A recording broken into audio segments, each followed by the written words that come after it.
আমি যখন 7:30টার সময় আর কি মর্নিং ওয়াক থেকে আসছি, মর্নিং থেকে আসার পরে দেখছি আমাদের বাড়িতে যখন সিসিটিভি ক্যামেরা লাগা আছে গোটাটায় সিসিটিভি ক্যামেরাতে দেখছি যে লোক দাঁড়িয়ে আছে বাইরে। আমরা লোক দাঁড়িয়ে মানে আমাদের ধরুন বাইরে লোক আসতেই পারে, ওয়ার্ডের মানুষ আসতে পারে যেহেতু টানতে নিয়ে হরপর করে নেমে এলাম। মানে স্যার কী ব্যাপার, আমি এসছেন আপনার তো লোকজন বলছে ওয়ারেন্ট আছে, ওদিকে ওয়ারেন্ট নিয়ে হিন্দিতে কথা বলতে চাই। আমরা হিন্দি বলে না, হিন্দি আমি বেশি বুঝি না, বাংলায় বলবো। বলছে না বাংলা আমরা বলবো না, আপনাকে হিন্দিতেই বলতে হবে। আমরা হিন্দি টিন্দি জানি না, তাহলে স্যার দেখি ওয়ারেন্ট দেখুন ওয়ারেন্ট এসে সার্চ করলে চলুন, নিশ্চয়ই সহযোগিতা করলাম। সহযোগিতা করলাম, ওপরে উঠলো, দেখলো টেকলো, কিচ্ছু পাইনি এবং ফালতু একটা হ্যারাসমেন্ট করে গেল। কাগজ কাগজ মানে কি কাগজ নেবে, কিছু পেলাম না বলে নিয়ে গেল।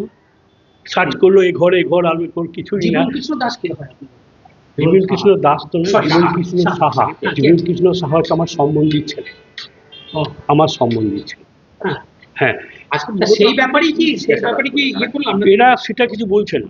হ্যাঁ, সেটা কিছু বললো না, সেটা কিছু বললো না। ওই ব্যাপারে আমাকে কিছু বললো না, আমাকে বলছে আপনার সার্চ ওয়ারেন্ট আছে, ঘর সার্চ যেগুলো কিছু বললো। কে?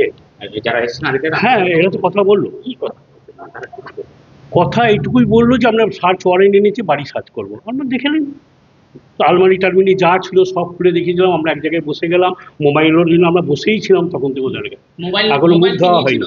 হ্যাঁ, মোবাইল নিয়ে নিয়েছিল। মোবাইল না নিয়ে যায়নি, মোবাইলটা ওরা নিজেরা জব্দ করে এক জায়গায় রেখে রাখতো। কি নিয়ে গেল? কিচ্ছু নিয়ে যায়নি, শুধু কিচ্ছু পাইনি বলে ওই ডকুমেন্ট সই করে দিলাম। তাও ইংরেজিতে লিখেছিল। আমরা দেখুন ইংরেজি বুঝি না, বাঙালির ছেলে বাংলায় লিখে দেন, কনভার্ট করলো বাংলায়। বাংলায় কনভার্ট করার পর দেখলাম যে হ্যাঁ কিচ্ছু লেখা নেই, ওটাই আছে যে এখানে কিছু পাওয়া গেল না।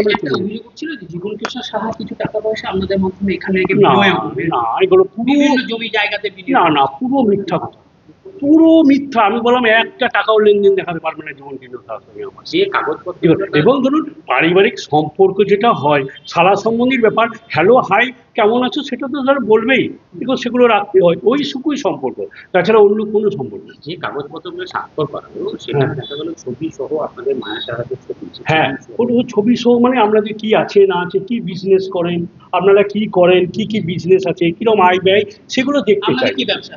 আমাদের একটা আছে মিষ্টির দোকান আছে মৌসাক সুইটস, তারপর একটা লজিং আছে মৌসাক রেসিডেন্সিয়াল লজ, তারপর একটা মিষ্টির দোকান একটা এমবাজার আছে। আর এই সামনে জমি বলছে আপনাদের? না এখানে পৈতৃক সম্পত্তি আমাদের। এই জমিটা দেখছেন না, আমাদের পৈতৃক সম্পত্তি, এবং আমরা এখানকার আজকের নয়, আমরা 1902 সালের ডিড আমার কাছে আছে। 1947-এ দেশ স্বাধীন হয়েছে, তার 50 বছর আগেকার। আমরা এখানকার হচ্ছে এগ্রিকালচার ইনকাম ট্যাক্স দেওয়া লোক, আমরা চাষি। আমাদের দলিলে লেখা আছে আমরা কি করি না, চাষবাস করি।